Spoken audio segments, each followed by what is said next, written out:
Good afternoon. Thank you all for coming. My name is Bob Potter, and I'm the interim provost. And I'm delighted today to be able to introduce Mr. Louis M. Simons, who is going to be our guest speaker this afternoon.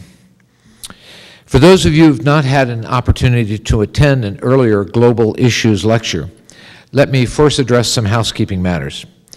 Our guest will speak for approximately 1 hour, and then we'll open the floor for your questions and further discussion for about a half an hour. At the conclusion of the talk, you're welcome to join us outside of this room for some refreshments.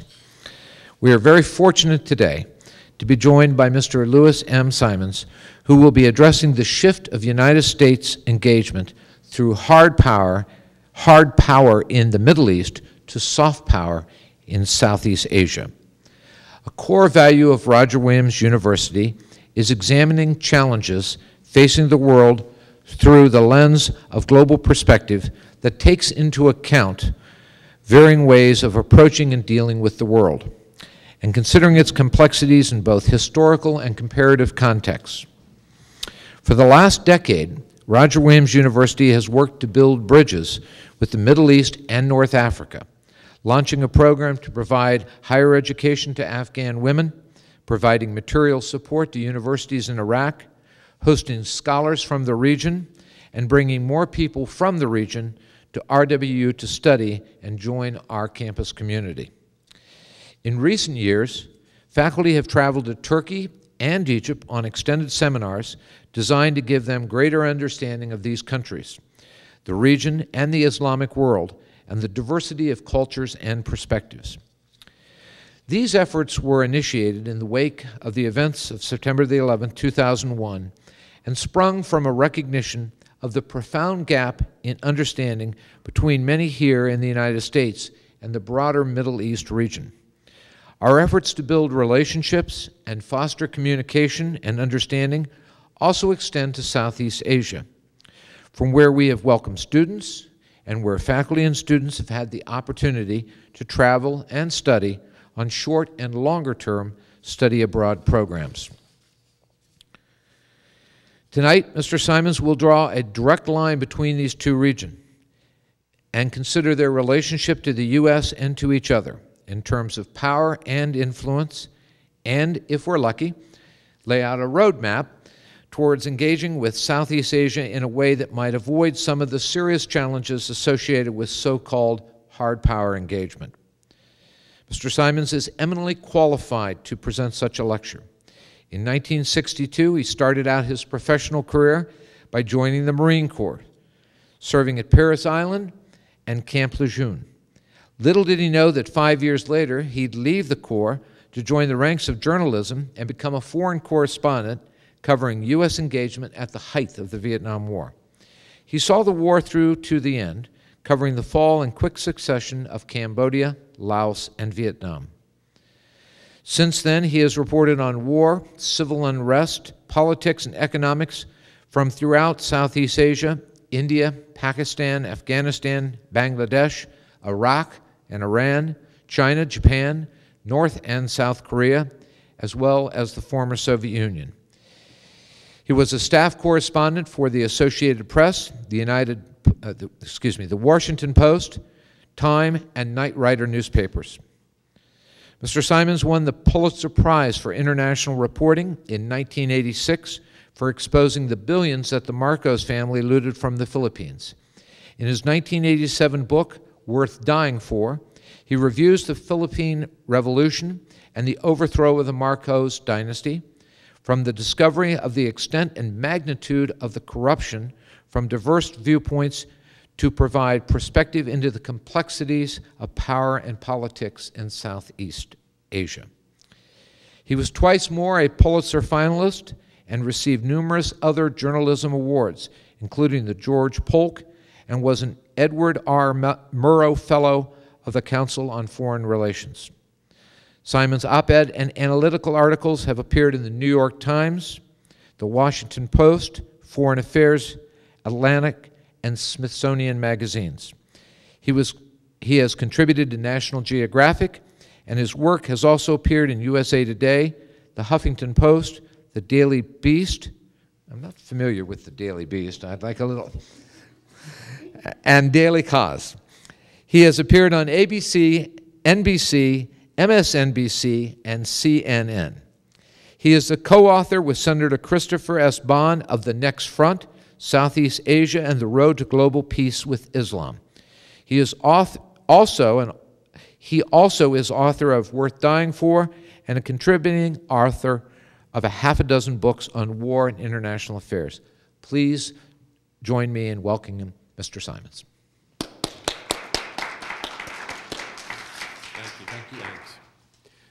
Thank you very much. Pretty impressive guy, I must say. I'd come to hear him if I knew he was speaking here today. I guess I was daydreaming about having this auditorium filled with a couple of hundred people, and so as I was figuring out my mandatory opening joke, I came up with something which was appropriate to, say, 250 people, but I'll have to put a little spin on it. And that is, I guess that everybody who is not here today is out playing golf in this gorgeous area on this gorgeous day. As for myself, I don't play golf, and the main reason I don't is that I have a friend, the name is Sid, who's an avid golfer, and he had a shocking occurrence in his golf career very recently. He went out on a recent Saturday morning, leaving home at about 7 a.m., and told his wife he'd be back just after lunch. He was joining a foursome, and lunch came and went, 2 o'clock, 4 o'clock, 6, 7, finally about 8:30, the door to the house slams open, and Sid staggered in looking just absolutely horrible, like a ghost, hair disheveled, sweat, shirt torn. And his wife said, "Sid, my God, where have you been? What's happened?" He said, I can't tell you how horrible this day was. She said, "What happened?" He said, "Well, we finished the first hole and got up to the second, and Harry was teeing off when all of a sudden he keeled over and dropped dead right at the second tee." And his wife said, "Oh, that's horrendous. That's the worst thing I've ever heard." But she said that was 9 o'clock this morning. It's now 8:30 in the evening. "Where have you been? What happened?" He said, "It was just awful." He said, "Hit the ball, schlep Harry. Hit the ball, schlep Harry." Anyway, that's why I don't play golf. Why I am here today is to discuss with you what I consider to be one of the most potentially meaningful changes of direction in U.S. foreign policy since the end of World War II and the rebuilding of Europe with the Marshall Plan. I'm talking about the pivot from hard power in the Middle East to smart power in Asia. Believe it or not, I didn't become a journalist in time to report on World War II. But I have been around for a while. And the greatest advantage, maybe the only one I can think of, in having been a foreign correspondent for half a century or so, is that you've seen it all before. The decent and the evil, the generous and the mean-fisted, the beauty and the ugliness, and the wars. Americans going to war again and again with a misplaced conviction that the rest of the world wants to be like us, that all we have to do is help them begin the transformation. In my career, this tendency began with Vietnam, and so far anyway, it looks like it's wrapping up with Iraq and Afghanistan. Now that we've begun the process of disengaging from Afghanistan after 11 years, some are already looking for our next enemy. With our soldiers still in the neighborhood, we have the growing possibility of that enemy being Iran. But the real deal, the 800-pound gorilla, the mother of all enemies, the next Soviet Union, if you will, that would be China. Already, predictable voices on Capitol Hill are calling for increasing our military spending in preparation for the ultimate showdown with the Asian giant.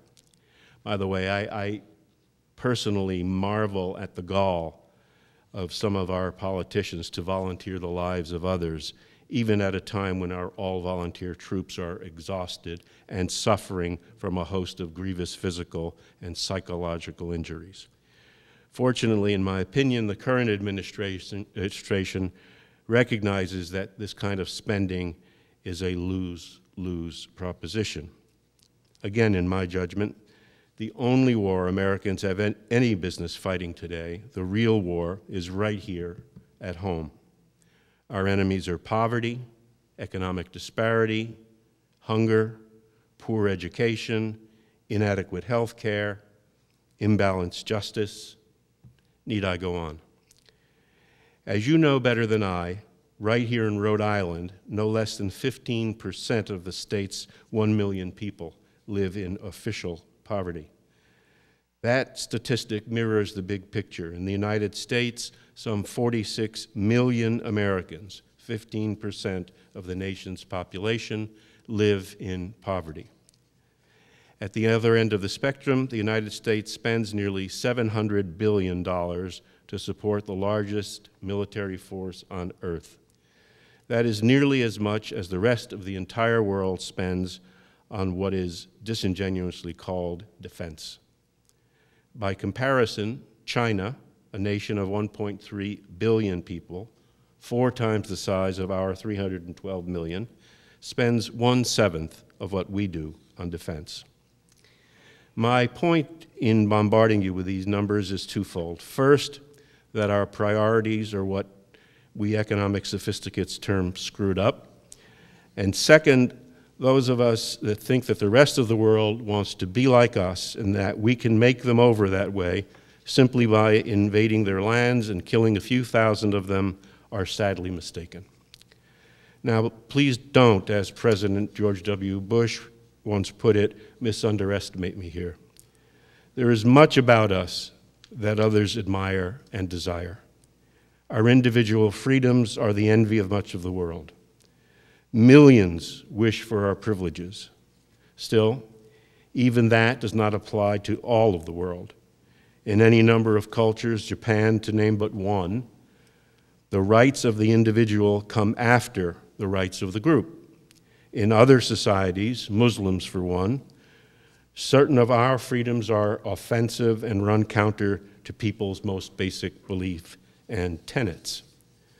But pretty much everywhere, the notion that our sense of American exceptionalism gives us the right, no, not just the right, but the God-given duty to invade the Vietnams, the Iraqs, the Afghanistans of the world, to occupy them with our soldiers, and to rebuild them in our image is just dead wrong, both morally and diplomatically.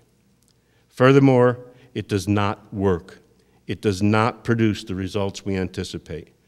When we dispatch young American men and women to war in countries whose cultures, languages, religions, passions, and hatreds we do not even begin to understand, we're asking for trouble.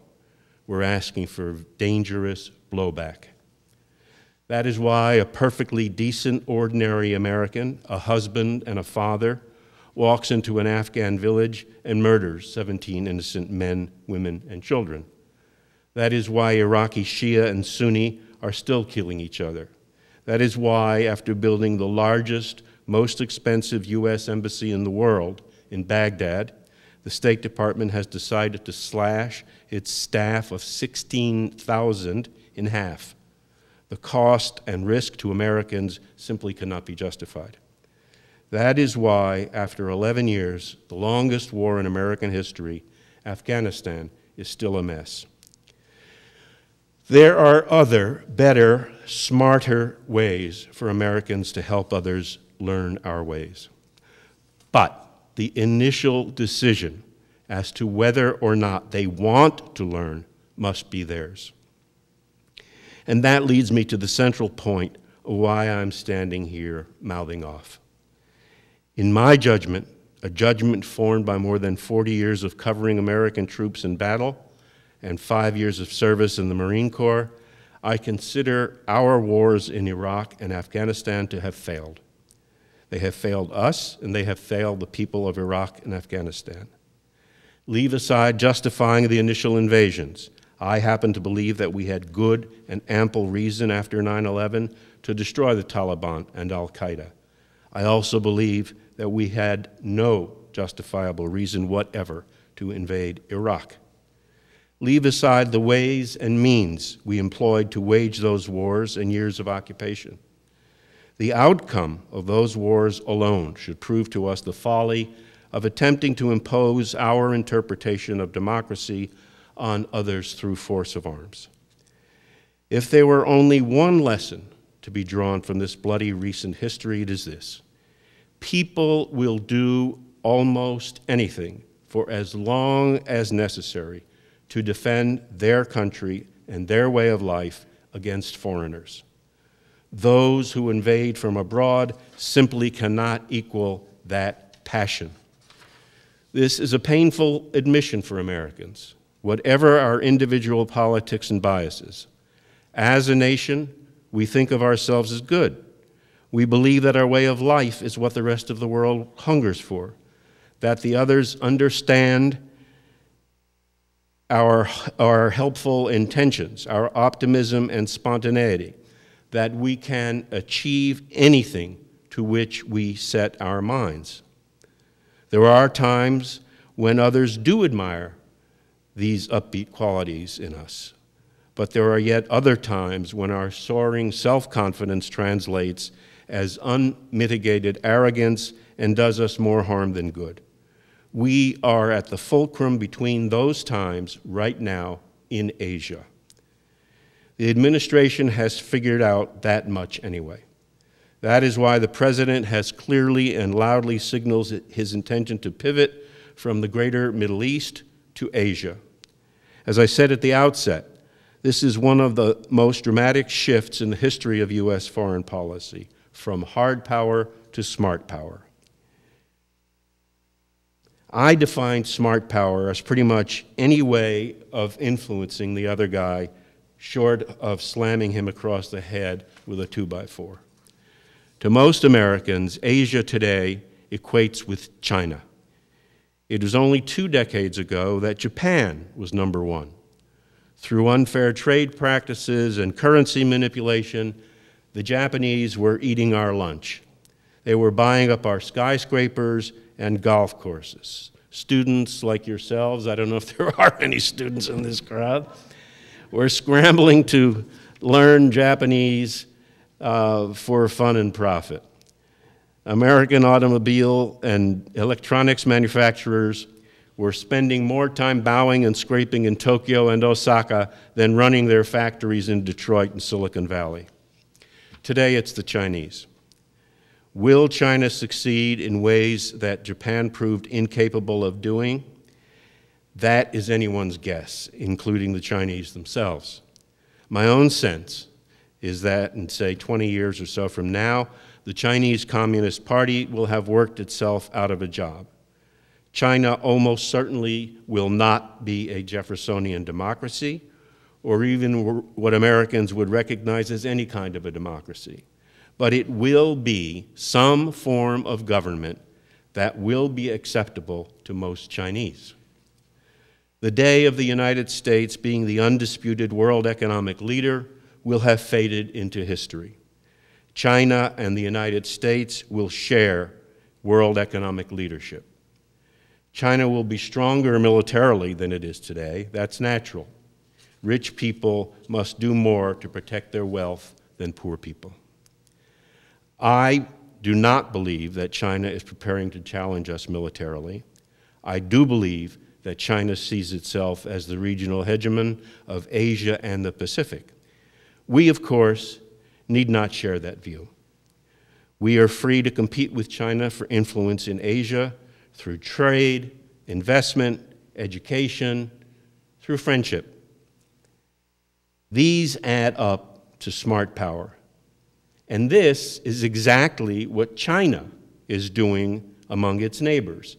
And it is exactly what those neighboring countries, those I call the lesser Asian powers, would like to see the United States and China compete on.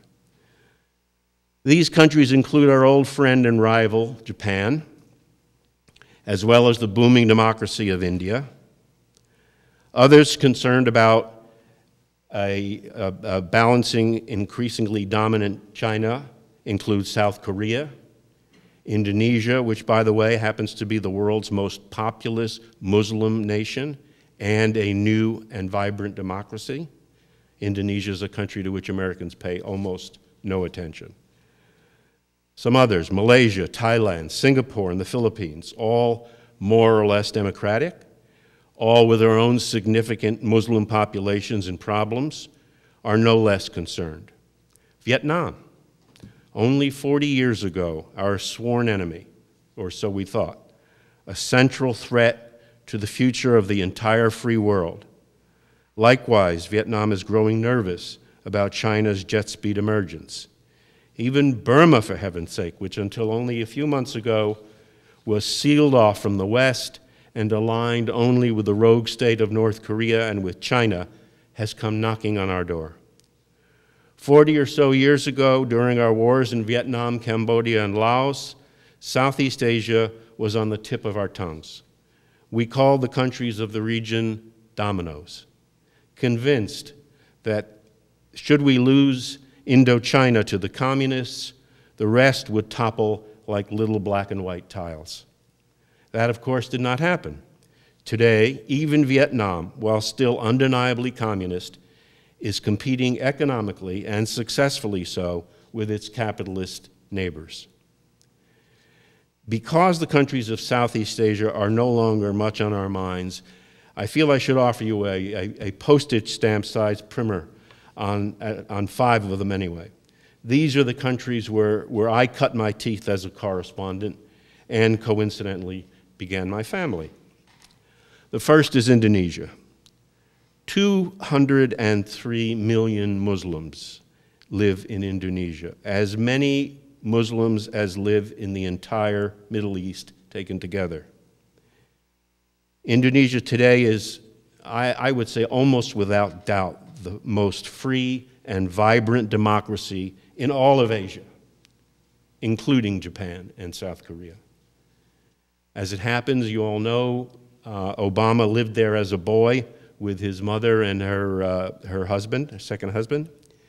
He and Hillary Clinton have spent a lot of time visiting and improving relations, including a once controversial issue, and that is rearming the Indonesian army.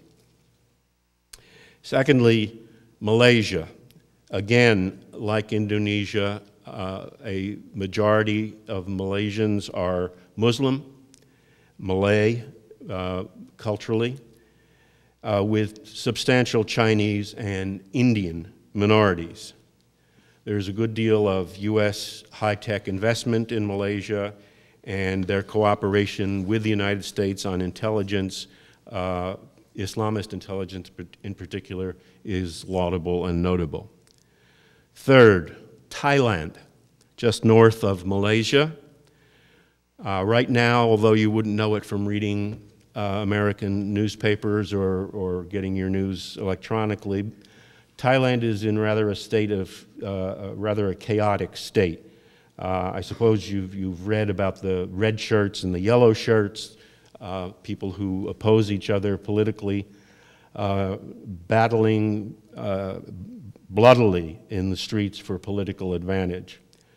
I'm pretty sure you've not read or heard much about the 5,000 murders that have taken place in a bloody Muslim insurgency in the very deep south of Thailand on the Malaysian border.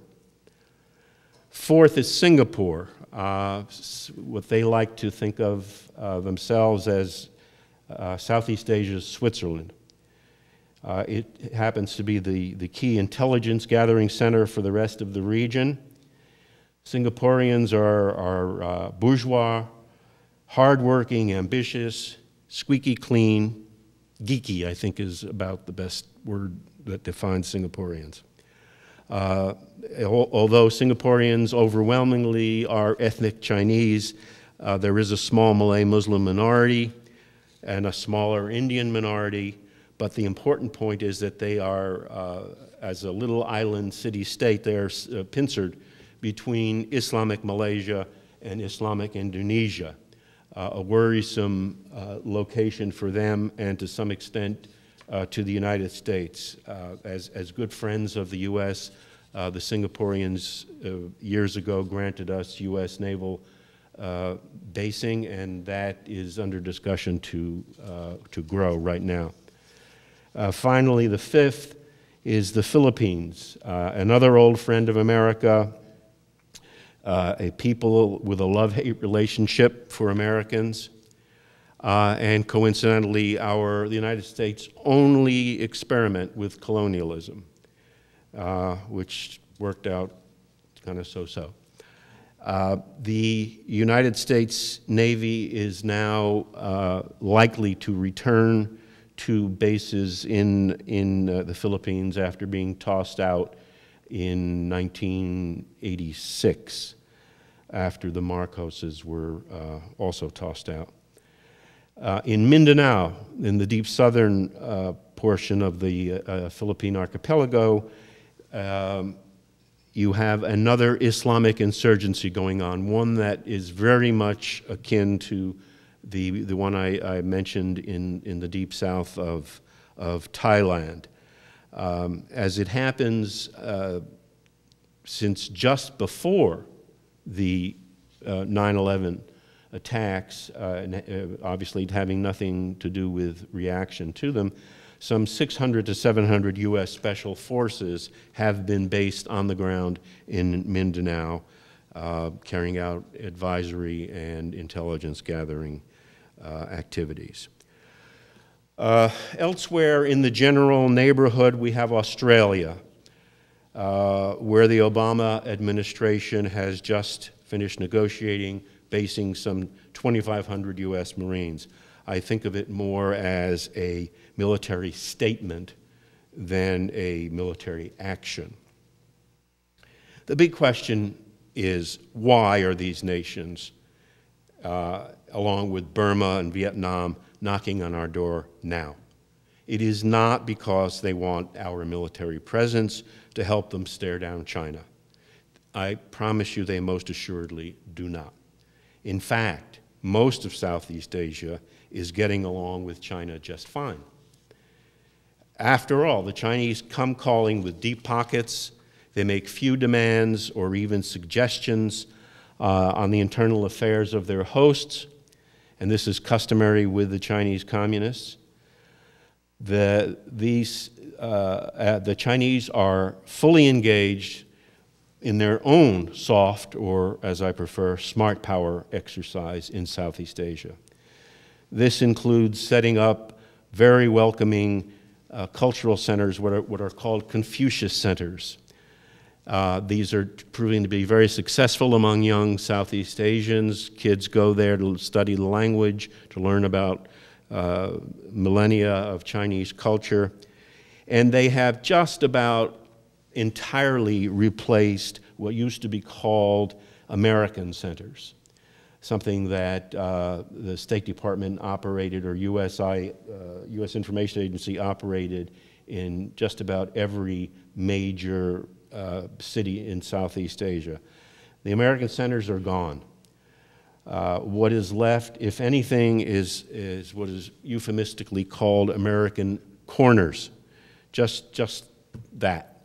Usually a little corner in some back room of the embassy where youngsters can go, and if they happen not to have access to a laptop of their own, look at American fare on the computer screen, or maybe have access to a few magazines. Of course, in order to get there to these American corners, these young visitors have to pass through cordons of razor wire and concrete barriers and armed Marines. It's not terribly welcoming. Which leads me to the conclusion, and that is, what do Southeast Asians want from us. I've spoken with countless people throughout the region in recent years. And I would say it is assurance that Americans, not in combat boots, but in sneakers and sandals and wingtips, come and invest and work alongside them. In other words, they want Americans on the ground, practicing smart power, not the hard power we have failed at in the greater Middle East. When you listen to them, almost without exception, they ask for American teachers of science and English, easier access to student visas so that greater numbers can attend college in the United States, expert advisors in agriculture and water management, investors in small business. You get the idea. In researching my most recent book, The Next Front, I spent months traveling through Southeast Asia. I spoke with people at every level of society, from pedicab drivers and fishermen and peasant farmers to army officers, police officials, counterterror experts, presidents, prime ministers, and more than a few working jihadis. Those involved in both waging and combating Islamist terror say that most recruits lack even basic understanding of their own faith. Most sign on simply because everything else in their lives is awful, not because they hate Americans and our freedoms. In truth, and the jihadis themselves say so, they envy our privileges. But that's not the same as wanting to be us. They want to continue being themselves.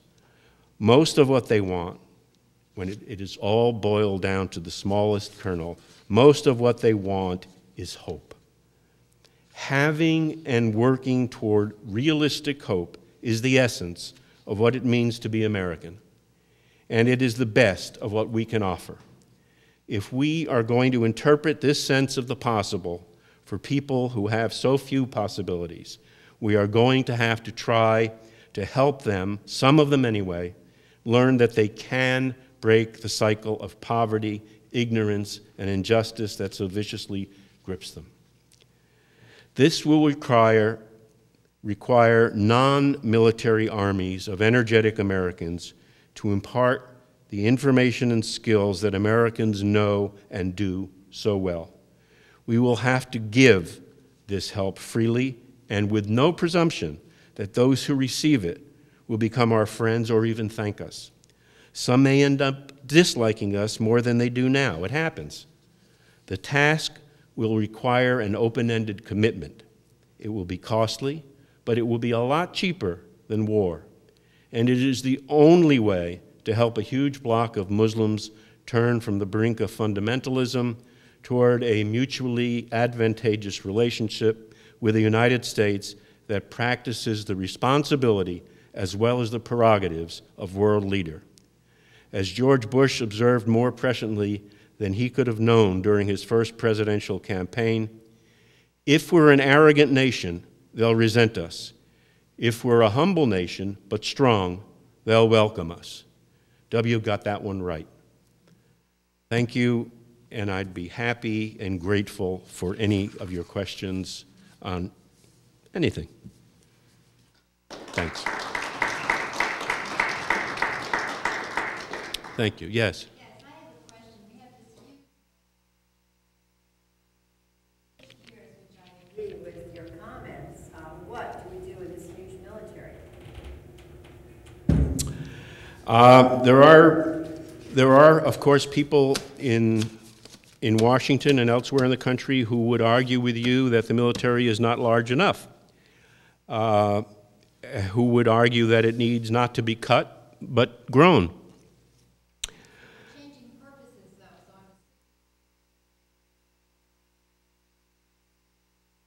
I'm saying now what?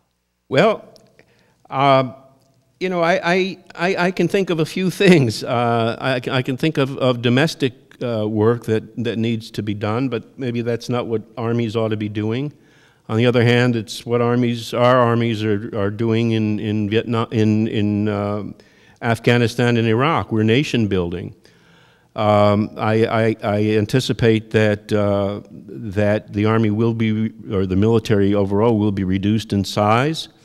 That they will concentrate more on training for the kinds of wars that seem to be the likely ones. Not the big battlefield confrontations that we anticipated with the Soviet Union, but wars against non-national players, if you will, and I think that that's where it's going. I can't imagine that that we are going to maintain, once this switch takes place, this pivot, the same size military that we've got today, and you know, I suppose you can easily make the argument that the timing's pretty bad. Our economy is just beginning to recover, and suddenly you've got some hundreds of thousands of young men and women who are dumped on the job market that doesn't exist. Yes.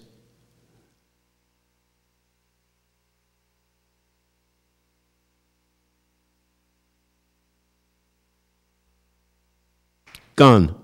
Are you president right now?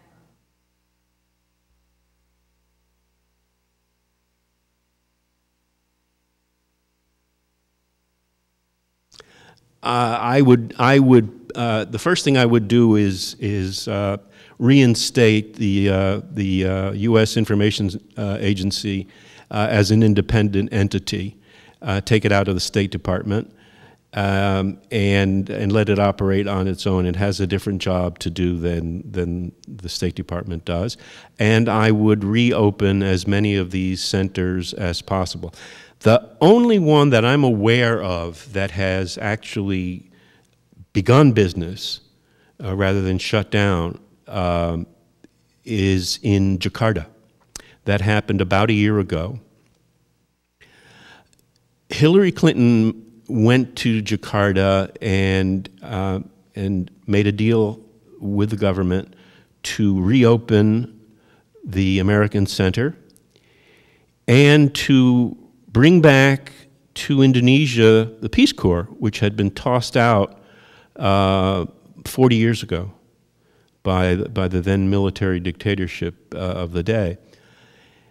Now, the Peace Corps presence in Indonesia, which is already there, is tiny. It's 25 young people.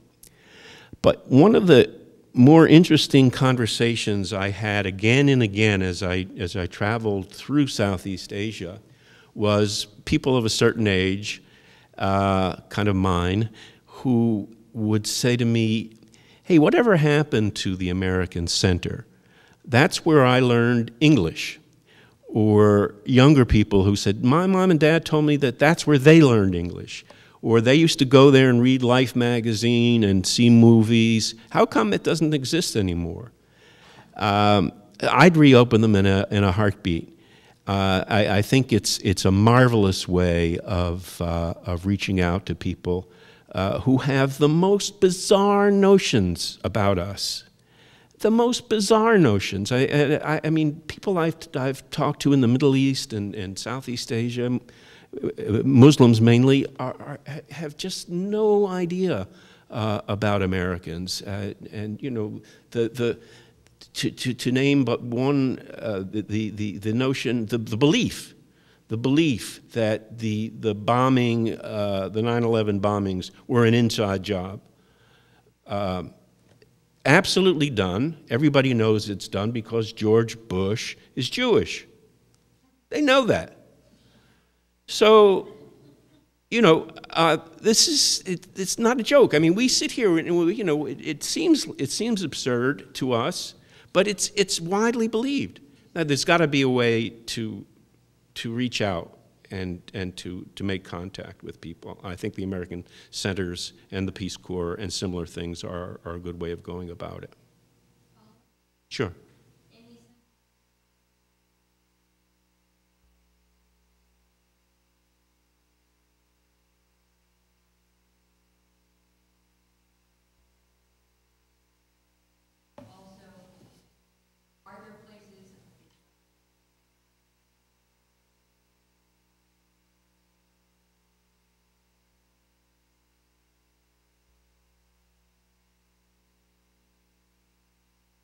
Sure.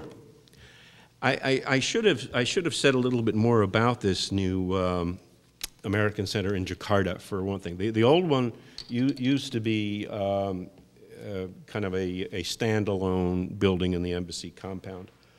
And, you know, given the technology of the era, it was, as you say, you know, some heaps of magazines and TV shows. This is a high-tech, super-duper facility that they opened up in, of all places, a shopping mall in downtown Jakarta. Well, does that make sense? Absolutely. Where do kids hang out? And the place is just, you know, they have to hold them back. They're lined up every day to get in. It's got all the latest and greatest technology and fun things and serious things. It is staffed by Americans, but essentially just a handful of people, because most of the stuff is the kind of things that young Indonesians, like young everybody, knows how to do. And so it's sort of self-guided. I'm not sure I got your question about the language. Was it about Americans learning to speak Indonesian? Is that your question? Basically,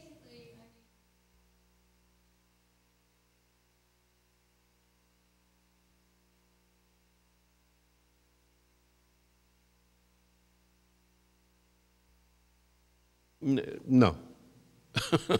There aren't enough. There aren't enough. Well, I'm sure, well, I'm not sure. I'm not sure if the Army teaches Indonesian. The Army is very good at teaching some languages. I don't know if it, does it, Bill? Okay. Yeah. If you'd be kind enough to share your thoughts on why China. On Iran. Well, they get a lot of their oil from Iran. You know, they're not the only ones who do, and they're therefore not the only ones who are now in our crosshairs as far as having business with us cut off. But I think that the Chinese do want to build their influence. You know, I've been talking here about Confucius centers and deep pockets and so on in Southeast Asia. That's just the beginning of it, or part of it. They're everywhere. They're in Latin America, for goodness sake. They are in Africa in a huge way. They're in Europe. They intend to be a major power. So at a time when they're looking for influence everywhere they can get it, they'll take it from Iran. They'll take it from just about anybody. And you know, they have not, unlike us, they have not ever, since coming to power, as far as I know, gotten involved in the internal affairs of other countries. So they're not telling the mullahs, hey, listen, guys, you know, you got to give your people more freedom. You got that's a bad joke. To me, that's the reason. No. Yes, Bill. You mentioned about the demographics in Indonesia.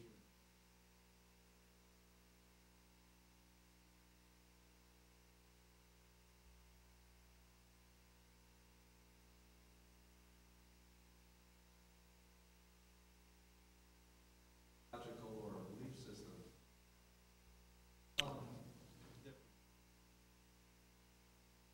Absolutely true. Absolutely true. The Muslims of Indonesia and the rest of Southeast Asia have always been much more moderate as a group than the Arabs. There's just no question about that. The reason is based in history. Islam came to Southeast Asia through two routes.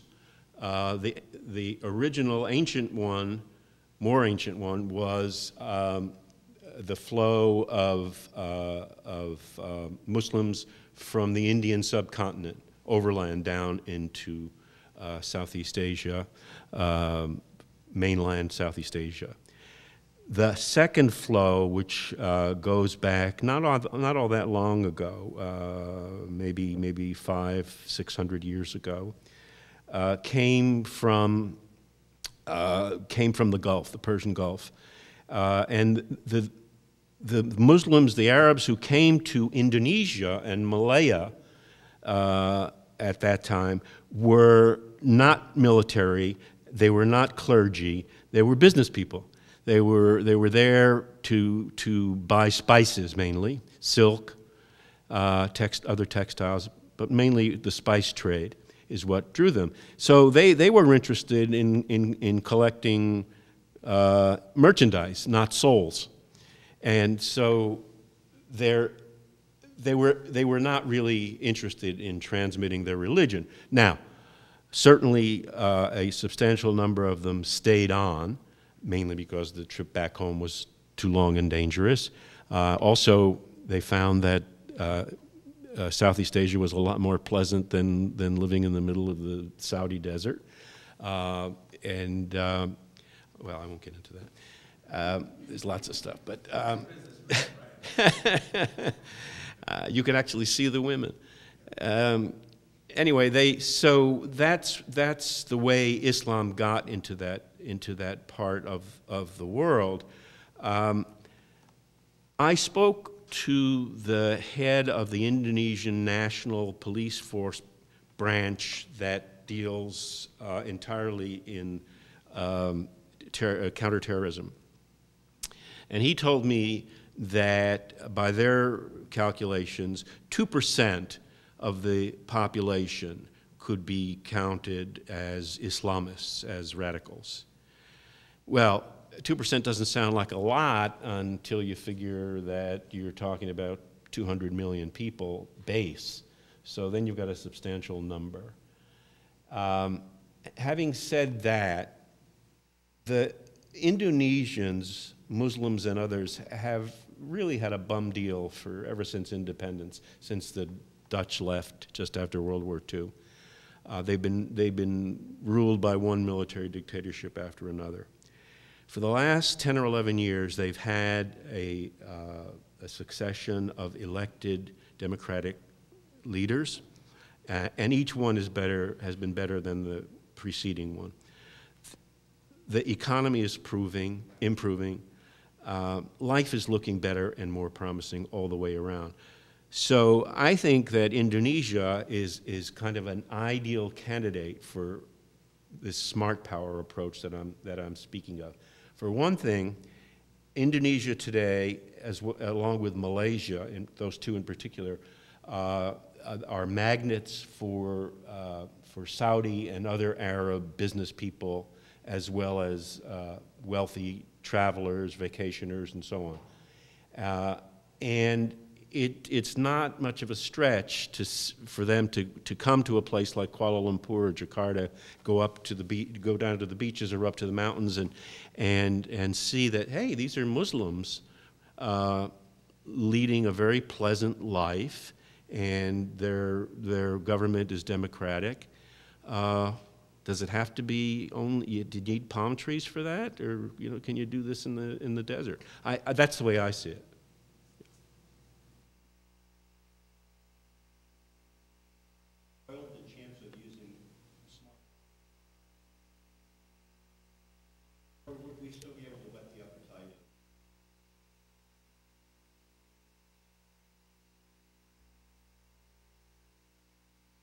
Somehow we would be able to divorce ourselves. Yeah, that's a really good question. I mean, I can see the possibility in a couple of the places you mentioned, Morocco being one in particular, Tunisia maybe. But when you start talking about the places that have already gone through the Arab Spring and then seem to be boomeranging, I worry that it might very well be too late, and that they're going to have to work these things out for themselves. Mind you, I think that working things out for themselves without our military involvement is the only way that change is going to come to these places. If there's anything that proves to me that you cannot impose democracy on an Islamic country from outside, it's Iraq and Afghanistan. I mean, for God's sake, Afghanistan has proven this countless times. You know, they are ferociously independent. They are not going to be told what to do by any outsider, whether you're Alexander the Great or the Soviet Union or the United States of America or the Brits or the Indians. So, you know, I think that the smart power approach can be used in a handful, perhaps, of places still in the Middle East, but that's all.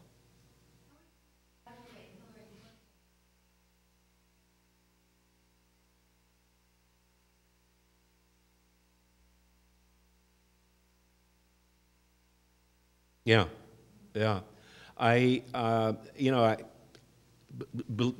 I have no access. You know, I don't. I'm not a fly on their wall, but I would bet that that Hillary and Obama did a lot of talking together on Southeast Asia, more than probably any president has done since Nixon and Vietnam, I would anticipate that that he was wide open to it because of the Indonesian connection. I mean, Indonesia was off everybody's radar screen until Obama came into office, and you see very dramatic shifts and changes going on right now. And this is a big country; it's a huge country, and it's very wealthy by nature. So there's lots of good reason for this to be going on. If you're asking me for my personal opinion about Hillary Clinton as Secretary of State, I think she's been terrific. I do.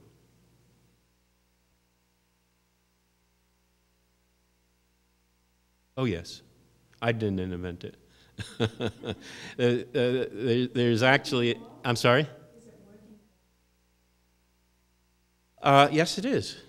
Yes, it is. I think that that Southeast Asia is where it's going to put down its roots, and I think others. Well, the Chinese have gotten there first, but I think others will do the same. Japan, it's an ideal kind of an approach for Japan, which doesn't like to be involved militarily in anything anywhere.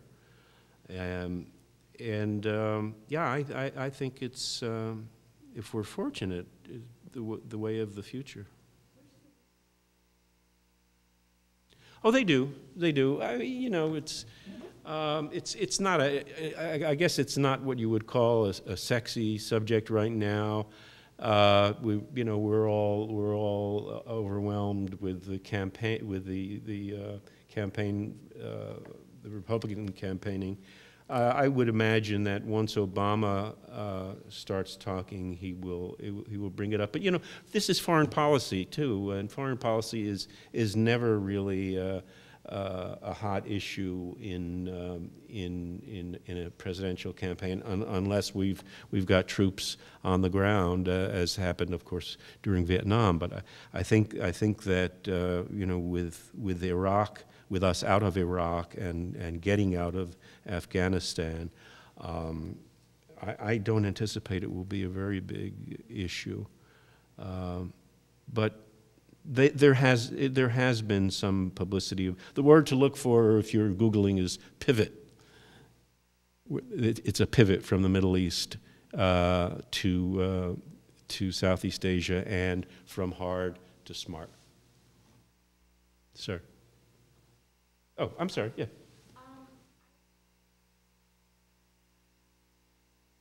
My first is, what exactly does this power that you're talking about offer? Like,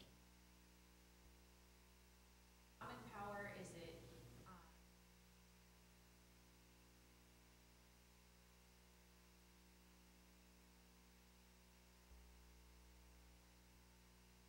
Smart power. Yeah, the smart power, what is it offering? Okay. I think the first thing to bear in mind is that the Southeast Asian countries we're looking at are essentially countries that have been exploited for a long, long time. Not only by us by any means, but by all the Western powers. They're all former, with the exception of, excuse me, Thailand, they're all former Western colonies. Now, they certainly do not want a rerun of anything like that. And they've all been pretty successful in protecting themselves against grievous exploitation of their natural resources. So, yes, first and foremost, it is economic assistance, but it is not the old-fashioned aid that, with its obligations. It is more investment in small and mid-sized enterprises. There's lots of unemployed young Indonesians, let's just talk about them for the moment, the same is true everywhere, who would love nothing more dearly than to learn how to be a carpenter or a plumber or an electrician or a computer repair person. So we can be a huge help. I'll give you a little anecdote. I was in Indonesia maybe I guess more like 5 years ago, and I was doing some reporting, and it happened that there was a volcano eruption going on while I was there. So I was nearby, decided to go have a look. And by the time I got there, the thing had blown, and the villages at the base of this volcano were just piles of rubble. And I was walking around, just kind of agog, and I hear a voice from behind me saying, "Can I help you, mate?" And I thought, what's an Australian doing here? And I looked around, there's no Australian. And there's an Indonesian in shorts and a t-shirt, barefoot. And I said, "Was that you?" He said, "Yeah, it was me."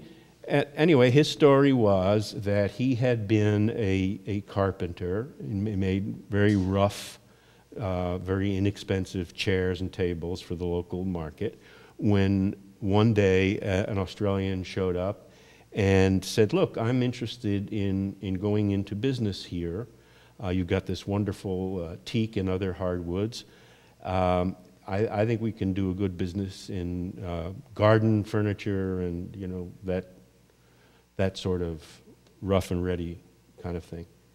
And he brought this fellow agreed, snapped it up.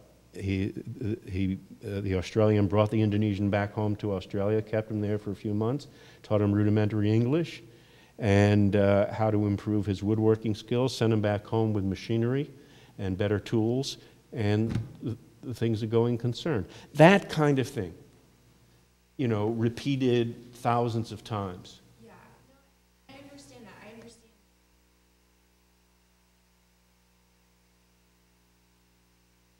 Oh, offer us. Why do we want this soft power?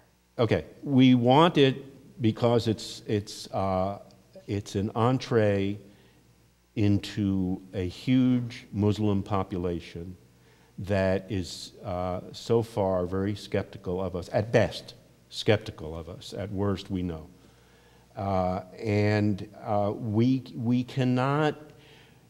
We can ignore them, which is essentially what we've been doing for the last 30 years, or we can engage with them in this way, inviting them to come to Roger Williams University and study, inviting them to join us in supplying material or labor for a small business. This works to our advantage. As I said, there's no guarantees. It's open-ended. They may not all sign up and say we love America, but I can't think of a better way. Certainly, what we have done and not done doesn't begin to match up with this approach.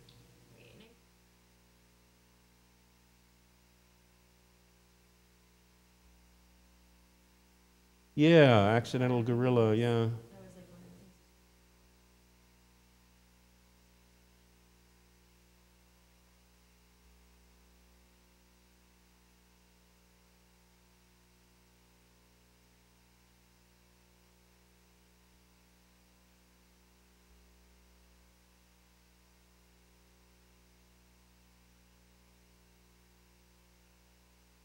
People necessarily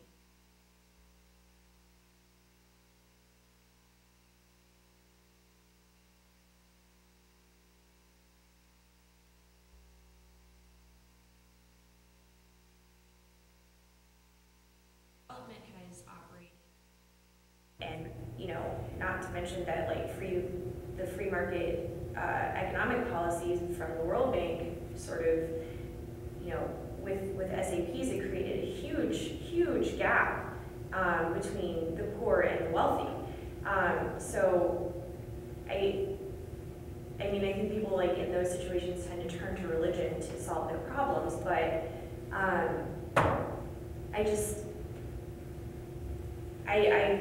I'm wondering if people would still see this as, you know, this continuation of neocolonialism or a sort of missionary style transformation. Yeah.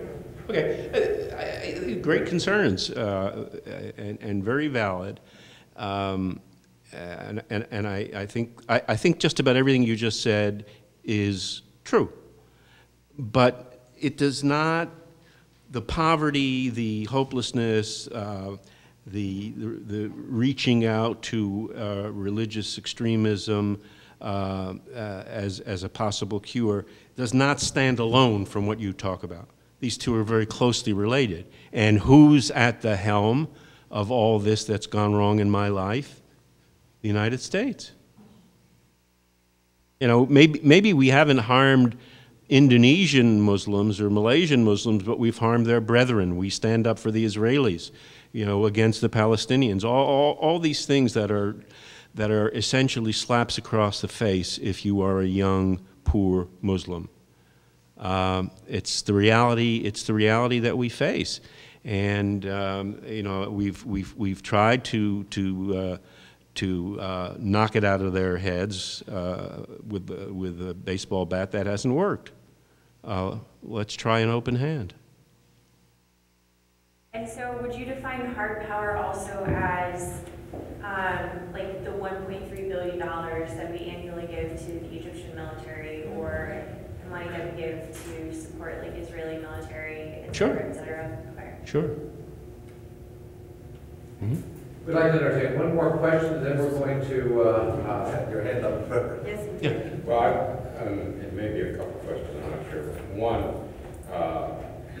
are there previous examples of this kind of army, non-military army from the United States going in to help people? The only thing I can think of is maybe the Peace Corps. Well, this is here. Not overseas. Is it likely, maybe you have a very sensitive feel for what's happening here. I wonder if it's likely that the U.S. government would throw itself behind a major effort of the sort that you're talking about with no strings attached. Well, let's think about the Marshall Plan.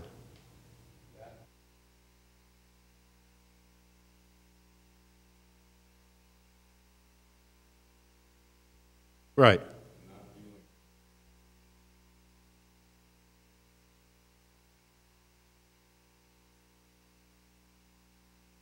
Well, we did have the Germans. Remember them? Yeah. Yeah. Now, look, is it unique? Yeah. You know, and maybe the Marshall Plan is a reach too far. I don't really know. but it's worth thinking about. You know, there are vast differences between Southeast Asia and Europe, even the Germany of the Nazi era. At least, you know, we thought somewhat, we understood how the other guy was thinking, and there's a lot of that is missing in these countries that I'm talking about. Sorry? Yeah. Right. Although not that long. But anyway, yeah, it's an unusual thing, and you know, without any strings attached. Well, I don't know about that. I mean, Malaysia, as I said, which is a Muslim country. It's not. Indonesia has the world's largest Islamic population, but it is officially an a-religious state, a secular state. Malaysia is a religious state, and nevertheless, they are working very closely with us on intelligence, militarily, and so forth. And as I told you, there's a great deal of American high-tech investment in Malaysia. It's been there for a long time, probably longer than anywhere else in the region. So there, you know, is this a string? Maybe it's better than a string. Maybe it's just something that naturally happens when two countries are getting along better than they do now.